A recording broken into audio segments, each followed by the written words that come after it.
Te pedimos agora, na autoridade de Cristo, para que o Senhor revele a Tua palavra para nós.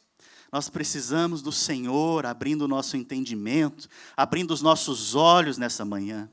Senhor Jesus Cristo, fala conosco nesse lugar. Abre o nosso entendimento nesse lugar. Ministra uma unção sobre as nossas vidas. Libera aqui provisão do alto. Libera aqui, ó Pai, entendimento do Senhor. Libera aqui, Senhor Jesus, o Teu coração sobre as nossas vidas. Que a gente possa enxergar o Senhor nessa manhã, em o nome de Jesus Cristo. Amém? Aleluia. Quantos têm fome e sede da palavra de Deus? Irmão, se tem uma coisa que eu tenho é fome da palavra de Deus e sede. Eu quero estar sempre alimentado. Quem está com fome sempre vai ficar querendo comer. Se você está com fome nesse lugar, você vai ser alimentado em nome de Jesus. Eu hoje vou compartilhar uma palavra que fala sobre restaurar a habilidade de ver coisas boas. Fala assim comigo, restaurar a habilidade de ver coisas boas. Sabe, muitos de nós perdemos essa habilidade. Muitos de nós focamos muito no problema. Muitos de nós focamos muito na falha. Muitos de nós focamos em coisas que não devem ser focadas. A palavra de Deus sempre nos desafia a olhar para Cristo. A palavra de Deus sempre nos desafia a colocar os olhos em Cristo. Não colocar os olhos em você, não colocar os olhos na pessoa do lado, não colocar os olhos nas circunstâncias, mas sempre colocar os olhos em Cristo. Quando você tira os olhos de Cristo, você perde a habilidade de ver coisas boas. Então, nessa manhã, eu quero que você cresça na revelação do Evangelho da graça. Eu quero que você cresça na revelação do que Cristo fez por você. E crescer nessa revelação fala de você primeiro ter um fundamento. A palavra de Deus tem um fundamento, o Novo Testamento tem um fundamento. E esse fundamento é a obra de Cristo. O que Cristo fez por você naquela cruz. O que Cristo alcançou por você naquela cruz. E se você não entender isso, se você não entender a graça de Deus para a sua vida, as demais coisas vão ficar meio que... você vai perder a visão das outras coisas. As outras coisas vão ficar misturadas para você. Sabe, é como se, para você aprender matemática. Quantos aqui gostam de matemática? Deixa eu ver. Aleluia. Alguns. Para você aprender matemática, para você aprender as operações iniciais da matemática, como por exemplo, somar. Aliás, como por exemplo, multiplicar. Antes, você tem que aprender a fazer o quê? Somar. Não tem como você aprender a multiplicar de uma forma correta, lógica, se antes você não aprender a somar. Então, tem fundamentos da palavra de Deus que você tem que aprender antes, para depois ir para os outros. E o fundamento da graça de Deus é a base do Novo Testamento. Para você aprender um idioma, a primeira coisa que você tem que aprender é o alfabeto desse idioma. Se você não aprender as letras desse alfabeto, você não vai entender o idioma que você está estudando. Imagine que você vai aprender hebraico. As letras do hebraico são diferentes das letras do inglês ou do português. Então você tem que aprender primeiro essas letras, para depois você entender as palavras e assim entender o sentido das palavras. Da mesma maneira, o Evangelho do Senhor Jesus, você tem que entender a base dele, que é a graça de Deus para a sua vida. Vocês estão aqui comigo? Sabe, toda a revelação da palavra de Deus é constituída sobre a revelação de Jesus Cristo e sua obra. E se você não entende isso, a Bíblia te chama e me chama de menino, de uma criança. Hebreus capítulo 5, verso 13 diz: todo aquele que se alimenta de leite é inexperiente na palavra da justiça, porque é criança.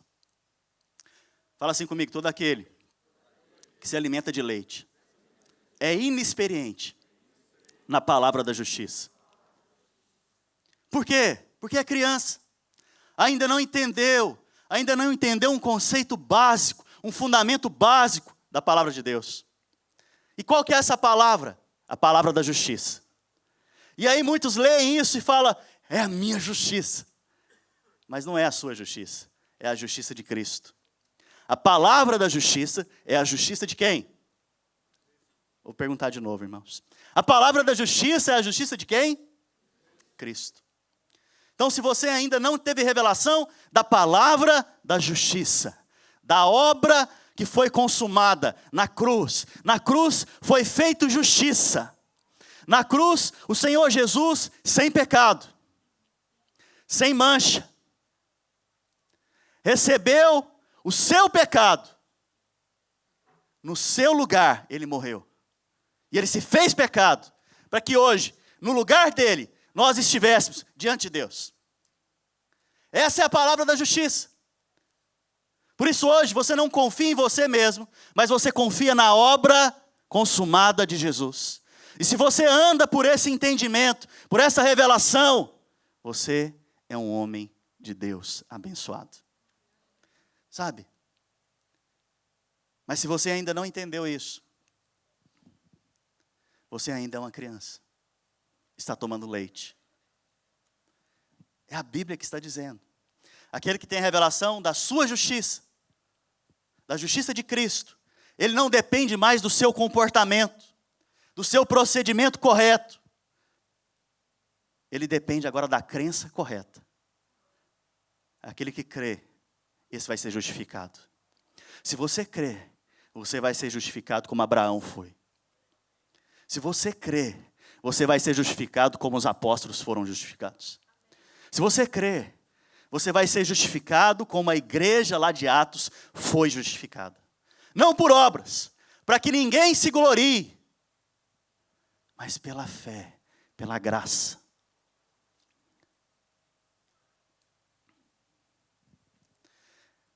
Sabe, irmãos, o mundo lá fora, ele entende muito bem essa relação de faça bem e seja abençoado. Faça mal e seja julgado. Eles entendem isso muito bem. É a forma, é o mecanismo que o mundo foi estabelecido.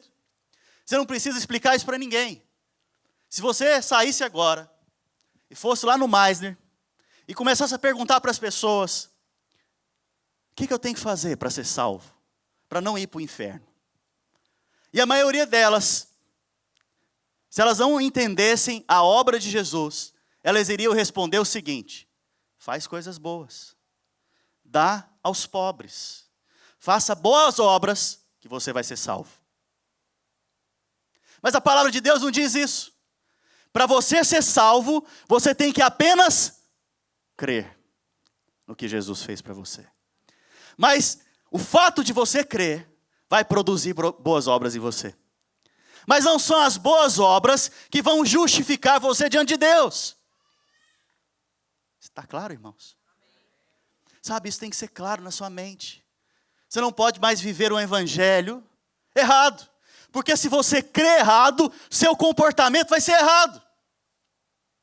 Se você crê corretamente, as suas atitudes vão ser corretas.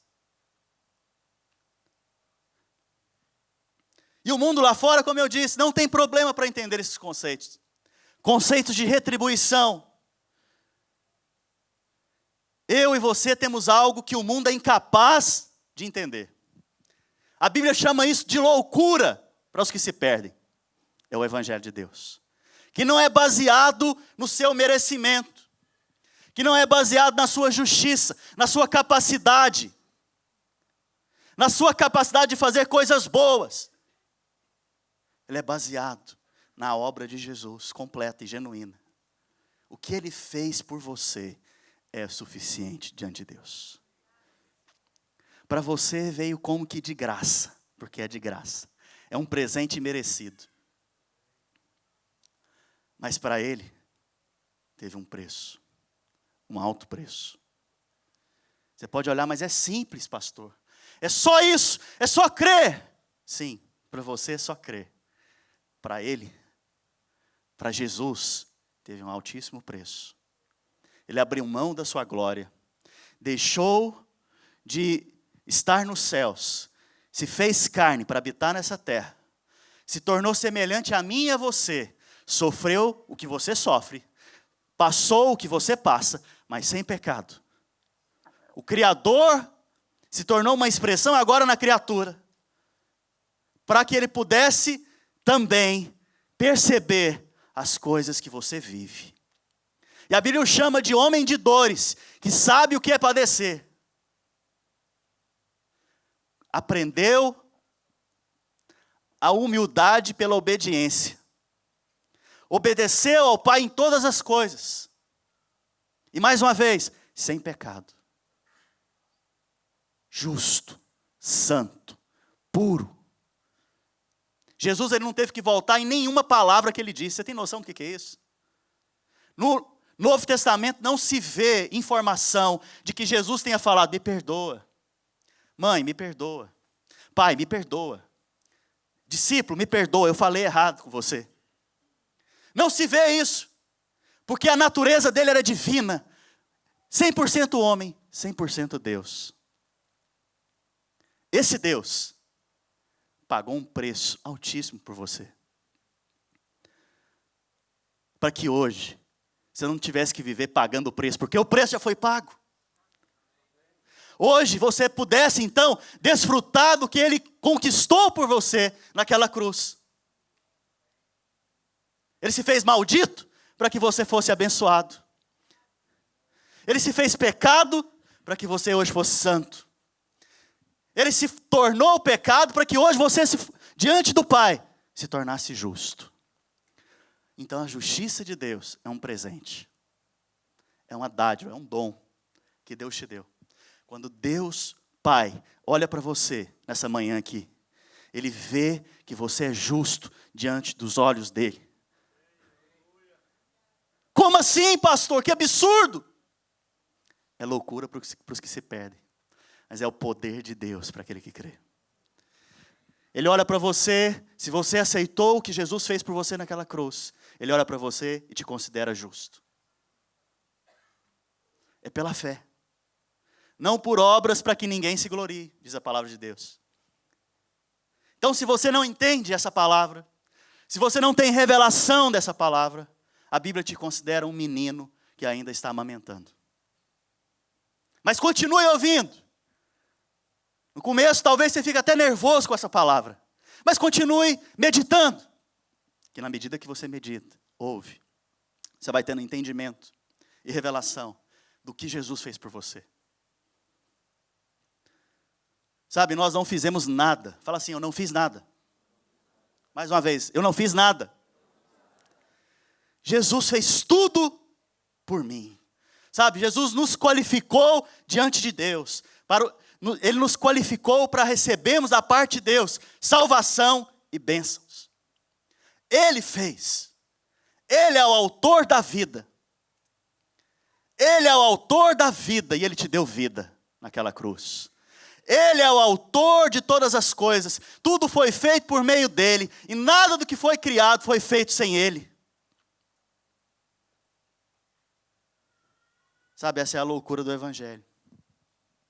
Sabe, irmão, o que nós temos hoje na nova aliança, no Novo Testamento, é tão bom, mas é tão bom, que nós precisamos do Espírito Santo para trazer revelação e nos ajudar a entender, a ter capacidade de compreender e receber a transbordante riqueza de favor imerecido que nós temos em Cristo Jesus.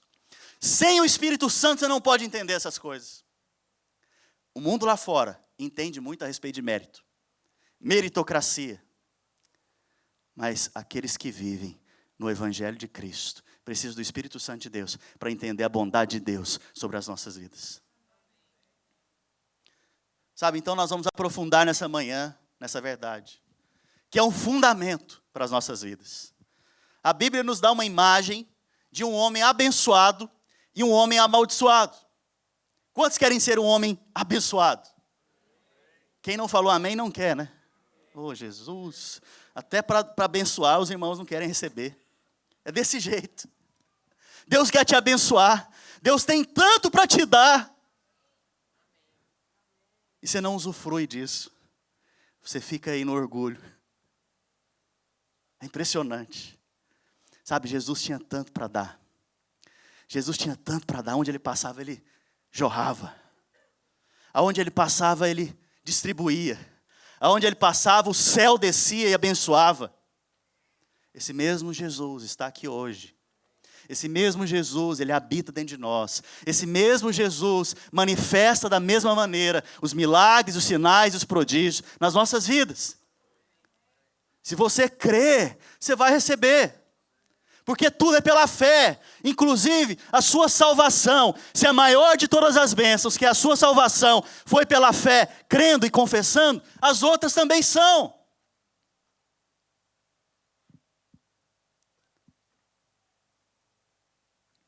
Jeremias, capítulo 17, versos 5 e 6. A Bíblia aqui nos dá uma imagem do homem abençoado e do homem amaldiçoado. Hoje eu vou me deter, para que você não seja amaldiçoado, eu vou me deter no homem amaldiçoado. Para que você tenha compreensão de quão grave é ser um cristão que confia em si mesmo, que confia na sua justiça, que confia no seu mérito.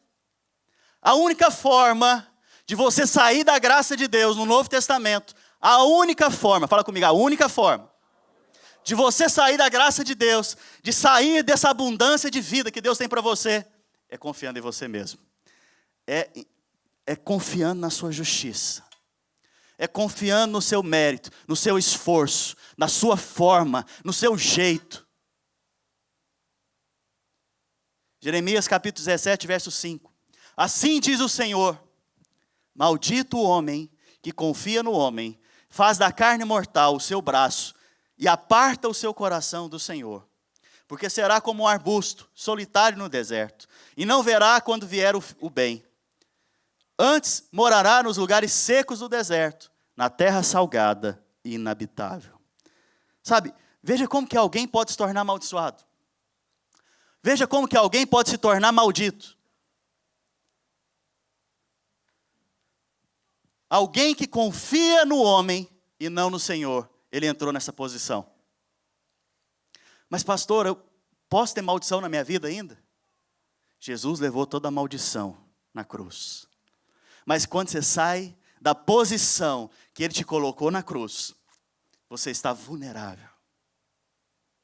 Sabe, e eu me compadeço de irmãos que estão dentro da igreja, vivendo uma vida miserável. Vivendo uma vida que Jesus não conquistou para você. Eu me compadeço de irmãos que vivem dentro da igreja, recebendo a palavra, mas miseráveis. Miseráveis espiritualmente, miseráveis na sua casa, nos seus casamentos, na sua família, nos seus negócios. Tem um dia que você tem que falar basta. Tem um dia que você tem que falar chega. Não vou mais viver essa vida dessa maneira. Confiando nas coisas, nas pessoas, nas circunstâncias, no meu braço, na minha capacidade. Porque isso é maldição para mim. Porque a partir de hoje eu tenho que confiar em Cristo, no que Ele fez, completamente. Você não tem que confiar em áreas.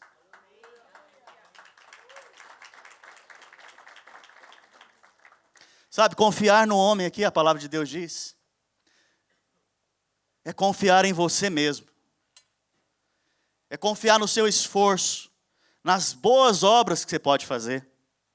É escolher depender de si, ao invés de depender de Deus.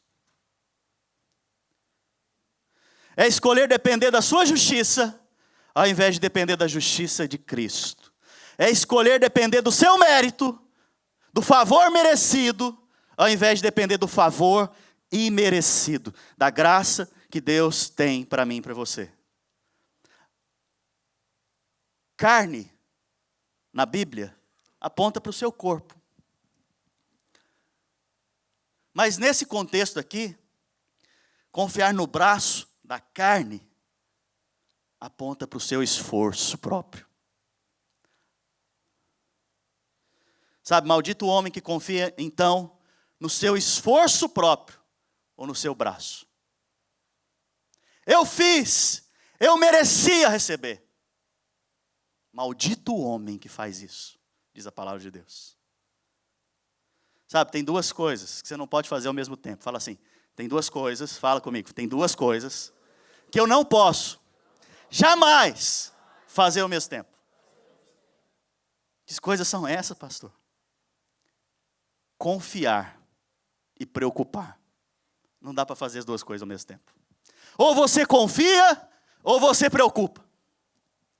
Ou você confia em Deus, ou você preocupa. Ou você confia e crê que Ele pode, que Ele é capaz, independente das circunstâncias, independente de você, ou você preocupa. Não dá para fazer as duas coisas ao mesmo tempo. Sabe, muitas vezes a gente pensa que crente é bipolar, né? Porque o crente está aqui, ele confia, vai dar certo, vai romper. Aí vem a circunstância, de repente ele, será que Deus tem isso para mim mesmo? Será que é isso mesmo? Será que é assim? Movido por circunstâncias. Sabe? Nós somos homens de Deus, mulheres de Deus nesse lugar. Nós não somos movidos por circunstâncias. Nós somos aqueles que confiam no Senhor, independente das circunstâncias, independente de diagnóstico, independente de fala de médico, independente de qualquer coisa. Eu confio no Senhor, você confia no Senhor. Isso te torna inabalável. Isso te dá uma fé inabalável. Sabe? Existem duas maneiras, irmãos, de vivermos essa vida cristã. De vivermos a nossa caminhada cristã.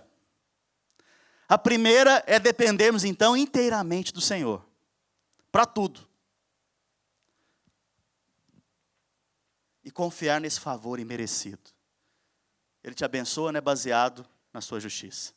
Ele te abençoa, é baseado no que Cristo conquistou por você naquela cruz. Mas a outra maneira que eu tenho visto no meio dos cristãos é confiar nos seus próprios esforços. Então, nessa manhã, decida qual o caminho você quer seguir aqui agora. E eu te convido, confia no favor de Deus. Confia baseado no que Jesus fez por você. Não anda aqui não anda nesse caminho do esforço próprio não. A Bíblia fala, não se estribes do seu próprio entendimento. Não fica lá no seu próprio entendimento procurando forma, jeito, alguma forma para dar alguma solução. Confia no Senhor. Confia. Confia nesse favor. Confia nessa obra que Jesus fez por você. Porque esse é o seu lugar de descanso. Esse é o seu lugar de refrigério. Esse é o lugar onde Deus manifesta poder, graça, bênção na sua vida. Sabe, se você quer experimentar disso nessa manhã, eu te convido, vamos para esse caminho. Pastor, mas eu quero prosperar. Pastor, mas eu quero prosperar e isso requer alguns sacrifícios. Já ouviu isso? Já disse isso?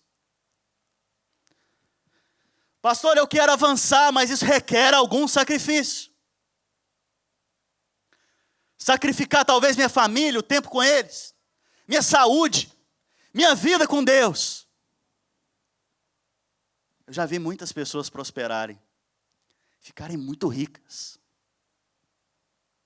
E depois, no final da vida, ter que gastar a fortuna toda com o médico, porque sacrificou a saúde. Já vi muitas famílias prosperarem. E prosperar não é pecado. Prosperidade não é pecado. Mas a prosperidade confiada no seu próprio esforço vai te dar um limite de provisão e de prosperidade. Mas isso vai ter algum sacrifício. Já vi muitas famílias prosperarem e no final terminarem destruídas. Não quero isso para vocês, irmãos. Já vi muitos. Por causa e em nome da prosperidade, sacrificar chamados da parte de Deus, sacrificar o coração para servir a Deus, sacrificar sua vida espiritual. Eu não quero isso para a sua vida. Trabalhamos para ficar ricos, para depois gastarmos toda a nossa riqueza com saúde. Desprezamos a prosperidade de Deus para sacrificar a nossa família, a nossa vida espiritual. em busca de uma prosperidade baseada no seu esforço. Essa é a mente do homem do mundo. E vocês não são desse mundo. A prosperidade que Deus dá é completa. Fala assim comigo, a prosperidade que Deus dá é completa, inteira, e vai atingir todas as áreas da minha vida. A prosperidade que Deus te dá, meu brother, minha irmã, ela vai atingir o seu corpo com saúde. Ela vai atingir a sua alma com emoções curadas. E ela vai atingir o seu espírito, que tem a ver com a vida de Deus. Sabe, sempre que Deus prospera a sua vida, vai atingir essas 3 áreas. E você tem que buscar isso em Deus, confiando. Não em você mesmo, mas nele. Não no seu esforço, mas no que ele fez. E ele se esforçou. A palavra de Deus diz em Provérbios capítulo 10, verso 22. A bênção do Senhor enriquece. Quantos querem enriquecer aqui? Só vocês então que levantaram a mão ou falaram amém. A bênção do Senhor enriquece. Essa bênção vai enriquecer você. E olha só como que a bênção do Senhor faz. A bênção que o Senhor dá, do favor imerecido, confiado nele. E com ela não traz desgosto. Vamos repetir? E com ela não traz desgosto. Sabe, você pode talvez prosperar, confiado no seu mérito, na sua capacidade, no que você aprendeu lá na faculdade. E não tem nada de errado nisso, viu? Você deve aprender na faculdade. Você deve ser o melhor profissional da sua área. Você deve ser o referencial da sua área. Mas nunca confiar nisso. Confiar na graça de Deus e no favor de Deus sobre a sua vida. Porque essa bênção que Ele dá, nunca virá com desgosto, com destruição para a sua família, com problema para a sua alma, com problema para o seu corpo. Sempre vai te levar a depender mais dEle, a ter uma vida espiritual abundante. Sabe, quando você depende de você, dos seus esforços para confiar e continuar caminhando, você vai lutar por muitos anos. E você vai ter uma medida de sucesso. Como eu disse, confiar em você mesmo vai te dar uma medida de sucesso. Mas quando você confia em Deus, essa bênção não vai produzir desgosto. Vou te dar um exemplo aqui bíblico. José, a Bíblia fala que ele nasceu numa família muito abençoada, na família de Jacó. E ele tinha vários irmãos. E ele era o queridinho de Jacó. E os irmãos ficaram com inveja dele e o venderam como escravo. Você tem irmãos assim? Espero que não. A Bíblia fala que ele foi lançado num poço e depois vendido por escravos. Talvez você está me olhando aqui com esse par de olhos bonitos e você está talvez numa fase da sua vida que é o poço, que é o final. Não tem como cair mais, porque você já está lá embaixo. José estava assim, irmãos, lá embaixo. Ele não confiava nos seus esforços. E ele não confiava no seu próprio mérito. Ele confiava em Deus. Interessante que depois de um tempo ele foi servir na casa de um homem chamado Potifar. E lá teve uma armação da esposa de Potifar. E ele foi preso por causa disso. E ele ficou na cadeia aproximadamente 10 anos. Parece que a vida desse homem é só desgraça, né? É só ia piorando cada vez mais. Talvez você está me olhando aqui e está falando, a minha vida está desse jeito, só vai piorando cada vez mais. Mas deixa eu te contar um negócio aqui. Aonde ele ia, o favor de Deus era com ele. Aonde ele ia, a graça de Deus era com ele. Aonde ele ia, ele se tornava o líder, ele se tornava o referencial. Ele estava na cadeia, ele liderava a cadeia. O que é isso? Sempre ele estava numa posição de destaque, porque o favor de Deus era com ele. Sabe, talvez você está trabalhando muito, para prosperar muito, mas sem o favor de Deus. Como eu disse, você vai ter algum resultado, você vai ter alguma medida, é justo. Mas existe uma justiça maior, e existe uma graça que supera essas coisas. José ficou 1 hora na presença de Faraó. Em 1 hora, ele se tornou o líder da nação. O favor de Deus faz isso. Talvez você está lá trabalhando o ano inteiro, para sobrar $1.000 naquele ano. E confiando no seu esforço. Confiando que você pode se abençoar. E aí vem o José, que confia na graça de Deus, que confia no favor de Deus. É pegado por Deus, colocado na presença de Faraó, fica 1 hora lá só e se torna o cara, o líder de um país inteiro. Esse é o favor de Deus. Você quer viver por qual? Por qual princípio você quer viver hoje? Trabalhe, mas confie em Deus. Se esforce, mas confie em Deus.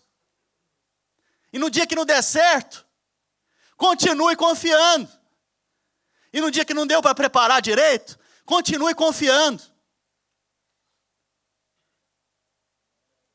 Ninguém fala amém. Oh, Jesus. Sabe, José, ele foi lançado no poço. Deixa eu te falar uma coisa. Olha aqui para mim, isso aqui é muito importante. A graça de Deus só foi para lugares de humildade. Ela só vai para os lugares humildes.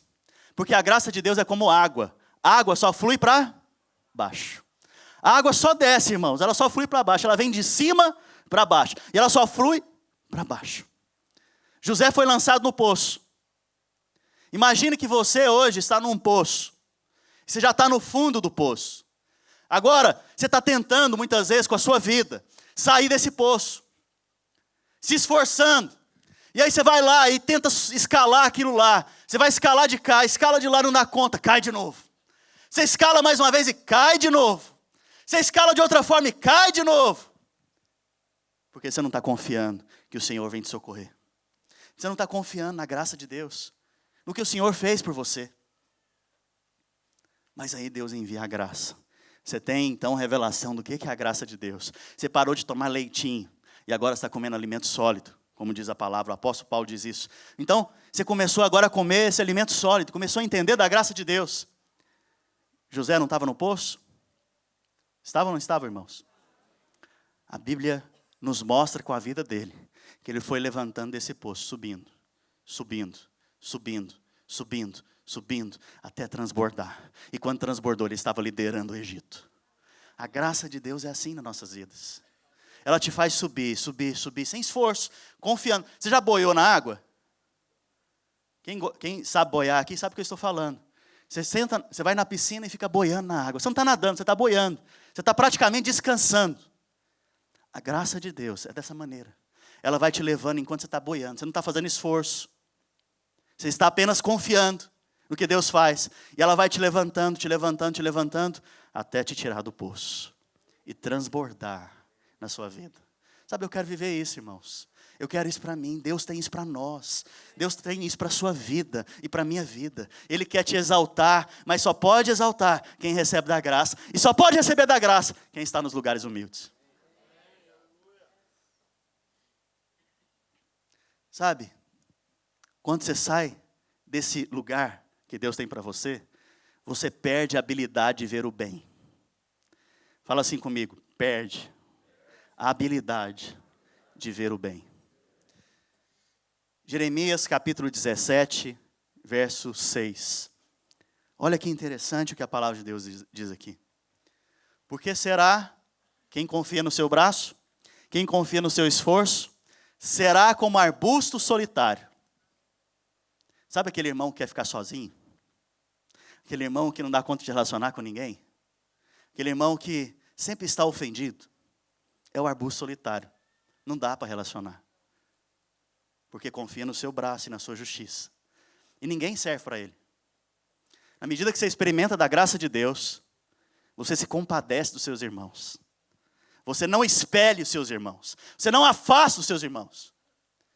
Aquele, então, que confia no seu braço, ele será como um arbusto solitário no deserto. Irmãos, viver no deserto é uma vida terrível. Deus não tem uma vida do deserto para você. Ele não te criou para viver no deserto. Deserto é lugar de sequidão, lugar sem provisão. O deserto é terrível.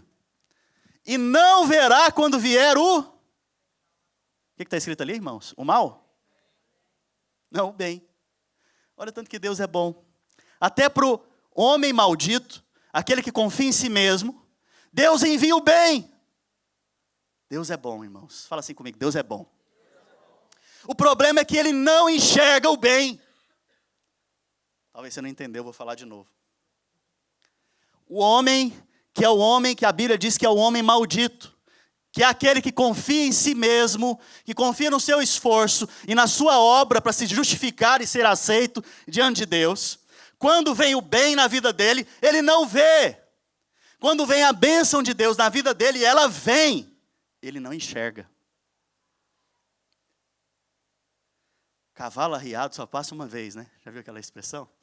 É o cavalo arriado passando na frente dele, ele não conseguindo enxergar.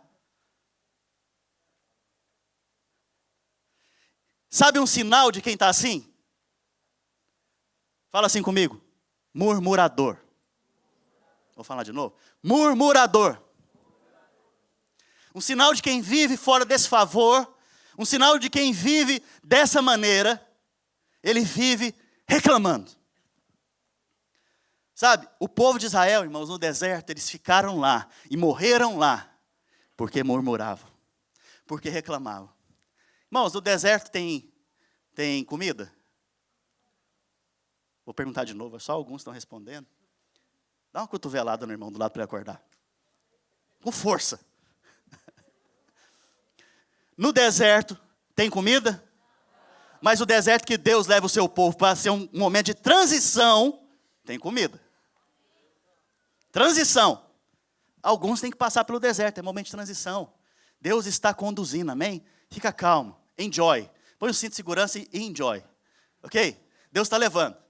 Mas aqueles que são amaldiçoados porque confiam em si mesmos, eles estão no deserto sozinhos. Esse é terrível, coitado. Mas o povo de Israel está lá no deserto. Tem comida para eles, irmãos. Todo dia de manhã, café da manhã, caía lá o pão do céu. Tem aguinha para eles beberem no deserto. No deserto tem água. Mas lá tem aguinha para eles. E a água, a Bíblia diz que sai da rocha. E enquanto eles andavam, se você quiser ler lá em Êxodo, a Bíblia diz que enquanto eles andavam, a rocha ia andando com eles. E produzindo água. Milagre extraordinário.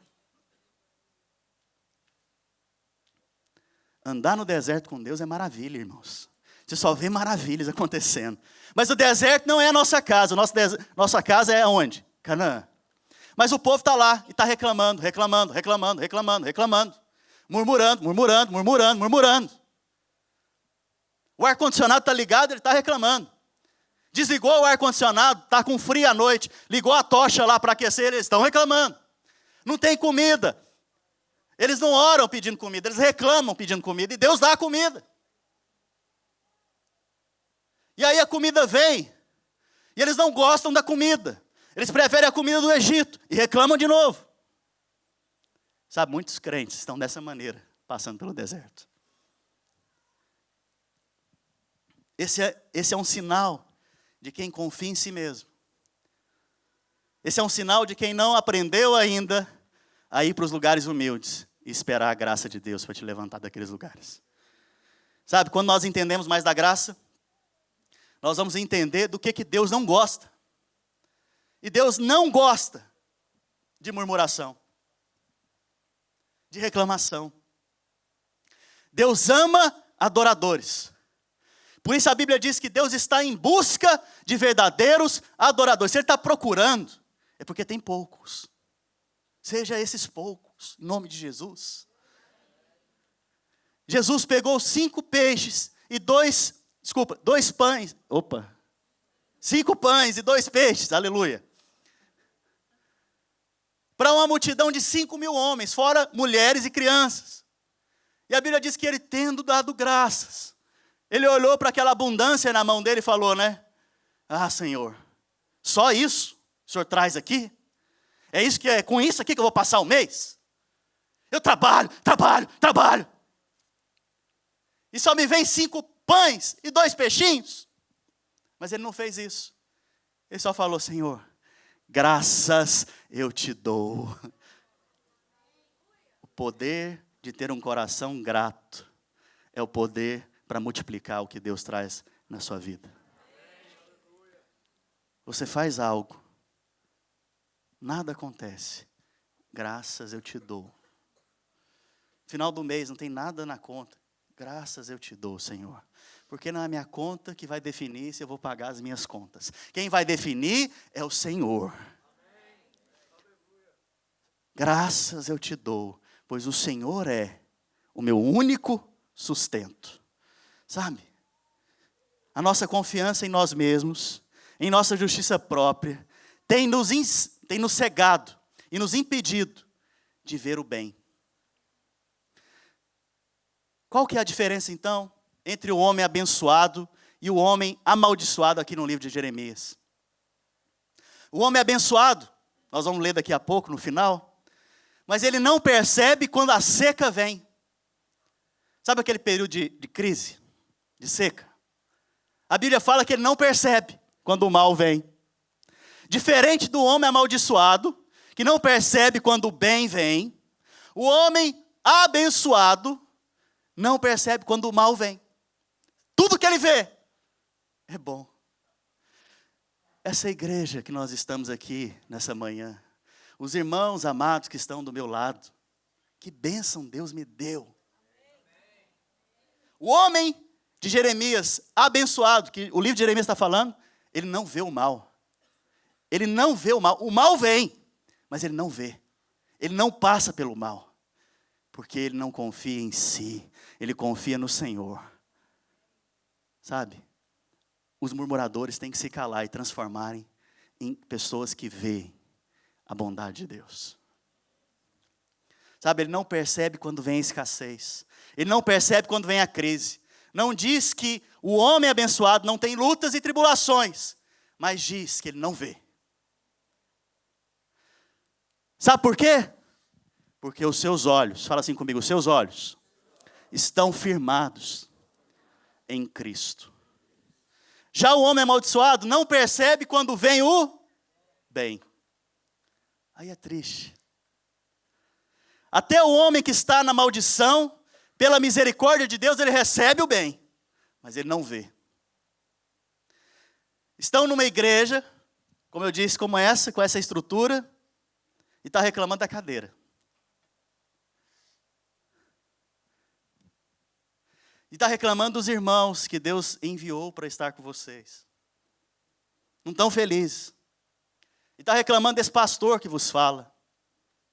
Prega, muito demorado esse pastor. Eu só tenho um dia da semana para estar com vocês, eu tenho que pregar mesmo. Eles têm o foco no que não tem. E aí, está lá com uma enfermidade no corpo. Mas 99% do corpo está bom. Mas 1% está com problema. Minha vida acabou. Olha, o que aconteceu comigo? Dá graças pelos 99%. E no seu tempo, o favor de Deus vai te alcançar. Sabe, perderam a possibilidade de serem abençoados porque estão presos na justiça própria, ofendidos e amargurados. O homem amaldiçoado está preso na justiça própria, ofendido e amargurado. A Bíblia fala sobre a raiz de amargura. É uma coisa terrível, irmãos, a raiz de amargura. Que num determinado momento ela brota, ela está lá dentro do coração. Ninguém vê, ninguém percebe, mas ela vai brotar, ela começa a sair. E começa a sair. E de repente ela sai pela boca e dá o fruto. Sabe, da mesma maneira, o homem amaldiçoado, ele não está contente com nada e sempre murmurando. Sabe, Deus colocou tantas pessoas preciosas à sua volta. Deus colocou filhos à sua volta, esposa à sua volta, marido à sua volta, amigos em sua volta, para usá-los para trazer o bem. E quando eles trazem o bem, você não enxerga, você fala mal deles. Você antes é um procurador de falhas e de erros. Se você é um acusador, você está no reino errado. Existem irmãos que cansam a alma dos outros irmãos, né? Estão envolvidos em conversas que não edificam, que só destrói. Comentários que não glorificam a Deus. Porque perderam a habilidade de ver o bem. Porque perderam a habilidade de ver o marido abençoado que tem. Porque perderam a habilidade de ver a esposa abençoada que tem. Porque perderam a habilidade de ver os filhos abençoados que tem. Por isso tem andado como um homem maldito, que fugiu da graça de Deus e está confiando em si mesmo. E a expressão disso é murmurar, murmurar, murmurar. A expressão disso é reclamar, reclamar, reclamar. Nunca nada está bom. Nunca. Deixa eu te contar uma coisa. Adão e Eva foram colocados num jardim. Estava tudo bem lá, Josiel. Tudo perfeito, funcionando assim, a mil maravilhas. E mesmo assim eles conseguiram falhar. Não é o lugar que vai definir. É a sua boca que vai definir. Porque a boca da Eva foi colocada no lugar errado. E caíram dentro de um jardim perfeito. Sua casa é um jardim que Deus te deu. Seus filhos são árvores plantadas junto aos ribeiros. Árvores de oliveiras, que fala de unção. Mas você não pode colocar a boca no lugar errado. Antes dá graças a Deus. Seu marido é um presente de Deus para você, irmã. A sua esposa, marido. Quem encontrou a esposa, encontrou o favor de Deus, diz a palavra de Deus. É o favor de Deus na sua vida. Para de enxergar falhas. Para de ver falhas. Amém, irmãs? Amém, irmãos? Não sei por que eu estou falando isso.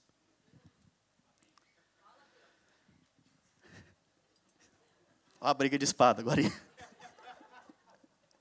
Ao invés então de encontrar algo ruim, encontre coisas boas.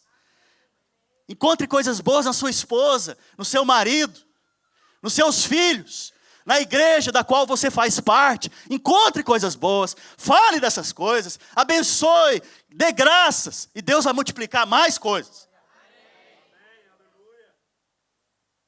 Fala bem do seu pastor, pelo amor de Deus. Para que Deus multiplique na vida dele. Ele possa ser um canal de Deus, amém? Maior. Eu sei, irmãos, eu tenho falhas, amém? Eu tenho falhas. Não se escandalize, eu tenho falhas. Sabe, aqueles que estão fora da graça de Deus, é muito mais fácil para eles, mesmo no paraíso, encontrar defeitos. Requer uma habilidade.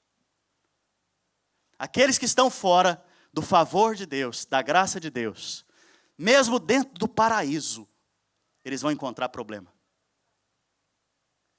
Está tudo bem, família abençoada, casamento, aleluia. Mas vai encontrar problema. Não dá conta. Porque vive confiado na sua justiça. E ninguém consegue cooperar com essa justiça na sua vida. Ninguém consegue responder essa justiça própria sua. E todo mundo não presta para você. Agora, encontrar qualidade em meio a dificuldades, em meio a derrota, em meio a circunstâncias, é só pela graça de Deus. Deus te chamou para viver nessa graça. E quando você vê dificuldades, você vê falhas nas pessoas, se você experimentou da graça de Deus, você não vai ter o comportamento, porque você crê corretamente, de expor ou de julgar as pessoas. Você vai encontrar nelas, pela habilidade que Deus te deu, graciosamente, de falar coisas boas a respeito delas. Elogiá-las. Amém? Aleluia. Vamos ver então como que age aquele que confia no seu braço? Já ouviram falar do filho pródigo? Deixa eu ver se eu tenho tempo aqui. Esse pastor prega demais. Eu tenho mais 5 minutos, irmãos? Já ouviram falar do filho pródigo? Já ouviram falar do irmão do filho pródigo? Olha só, em Lucas capítulo 15, verso 12. A Bíblia diz o seguinte, que o filho pródigo, em um determinado momento, ele teve um surto. Ele falou, pai, morre, porque eu quero a minha herança. Mas não tinha como o pai morrer. Ele falou, pai, me dá a herança. A Bíblia diz que Deus repartiu entre os filhos, o quê? A herança. E ele foi embora. Acabou com a vida. Fez amigos no mundo, gastaram o dinheiro tudo. Foi comer lavagem de porcos. E ele lembrou da bondade do pai e voltou para casa. Chegando em casa, a Bíblia diz que o pai o viu. E correu na direção dele e o beijou. E o abraçou. E o encheu de beijos. Mas em Lucas 15, verso 25 e 27, a Bíblia diz o seguinte, ora, o filho mais velho estivera no campo. O que o filho estava fazendo, o mais velho? Estava fazendo o quê, irmãos? Trabalhando. Fazendo. Eu sou justo, ué. E quando voltava a aproximar-se de casa, ouviu a música e as... A Bíblia fala que quando um pecador se arrepende, a festa no céu. Irmãos, o ambiente da igreja tem que ser o mesmo ambiente do céu, amém? Tem que ter festa nesse lugar. Tem que haver música e dança. Nós estamos bons 50%, está faltando os outros 50%. Cadê os irmãos que vão dançar aqui na hora do louvor e da adoração? Aleluia! Então, chegando o filho pródigo, o irmão do filho pródigo, o que estava acontecendo na casa? Festa. Comida então, e dança, e música. Chamou um dos criados e perguntou, o que é isso? O que está acontecendo? Você já viu aqueles irmãos que chegam no outro e falam, o que está acontecendo aí nessa igreja? O que está acontecendo aí na família do irmão ali? Chamou um dos criados e perguntou o que era aquilo. E ele informou, veio o teu irmão, e teu pai mandou matar o novilho cevado, porque o recuperou com saúde. Lucas 15, 28. Ele se indignou e não queria entrar. Saindo, porém, o pai procurava conciliá-lo. Irmãos, ele não queria entrar na festa. Ele não queria entrar na casa. Ele não queria comemorar junto com o pai aquela festa, porque o filho foi recuperado. Sabe, o filho pródigo somos nós. Nós fomos recuperados. Nós fomos trazidos de volta à casa do pai. Interessante que você não vê no texto, o pai se indignou. Você viu no texto? O pai se indignou? Quem que indignou? O irmão do filho pródigo. O pai se indignou porque ele gastou toda a herança. O pai se indignou porque ele foi lá e gastou com prostituta. O pai se indignou. Você não vê isso. Você vê o filho pródigo, cheio de justiça própria, confiando em si mesmo, no que ele faz, indignado. Vamos ver? Lucas capítulo 15, verso 29. O pai veio então ter com ele para reconciliá-lo. E olha o que ele diz para o pai. Há tantos anos que te sirvo, sem jamais transgredir uma ordem tua, e nunca me deste um cabrito, sequer para alegrar-me com os meus amigos. Coitadinho. Qual que é a ênfase aqui? Eu faço, eu te sirvo. Mas nós não lemos antes que que o pai repartiu a herança com quem? E nem um cabrito me deste? Você está vendo que aquele que vive debaixo da maldição não reconhece quando o bem vem. Deus já te deu todas as coisas, filho. Deus já te deu todas as bênçãos. Basta você confiar nessa graça, porque os seus olhos vão se abrir e você vai reconhecer a bondade de Deus. Esse filho morava na casa do pai, mas não conhecia o coração do pai. Vivia com o pai, mas não conhecia o coração do pai. E a ênfase dele é eu. A minha justiça, o meu jeito. Que absurdo que você fez. Você me desprezou. Reclamando e murmurando da bondade de Deus, da bondade do Pai.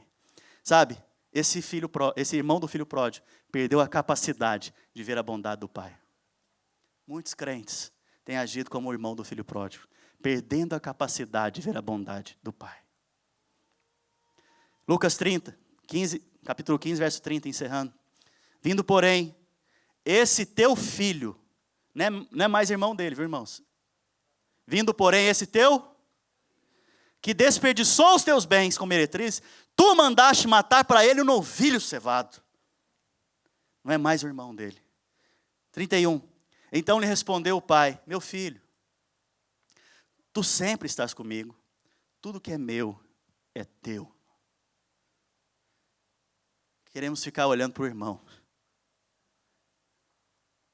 O irmão é abençoado do seu lado, você fica olhando para o irmão. Mas Deus já te deu tudo. E você ainda não tem a capacidade de enxergar. Eu queria que nessa manhã você ficasse de pé.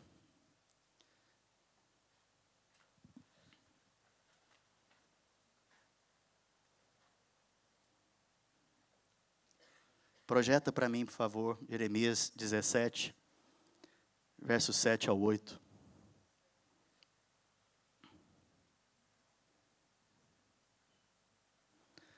Graças a Deus pelo Pai. E que Deus mude o irmão do filho pródigo. Porque se fosse por causa dele, não haveria nem crentes na igreja.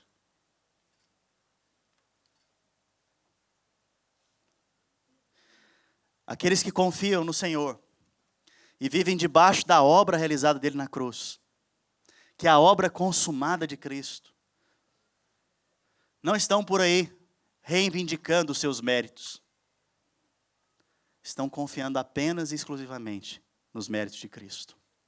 E esses são, como Jeremias 17 diz, versos 7 a 8, bendito o homem que confia no Senhor. Mas a circunstância está contrária, as pessoas estão dizendo ao contrário, mas bendito é o homem que confia no Senhor, e cuja esperança, eu espero no Senhor, eu espero boas coisas, eu acordo de manhã e tenho boas expectativas a respeito do que Deus vai fazer na minha vida, porque Ele é bom, a minha esperança ao Senhor, Ele é como árvore plantada junto às águas. O homem maldito, ele é como alguém no deserto sozinho, mas aquele que confia no Senhor é como árvore plantada junto às águas, que estende as suas raízes para o ribeiro, e não receia quando vem o calor, não tem medo quando vem o dia mau, não tem medo quando vem a dificuldade, porque a sua folha fica verde o ano inteiro, o tempo inteiro, e no ano de sequidão, não se perturba, no dia de seca, ele não vai se perturbar, nem vai deixar de dar fruto. Eu sou esse homem, você é esse homem, você é essa mulher, em nome de Jesus Cristo, por causa da justiça de Cristo, por aquilo que Ele já fez na cruz por nós.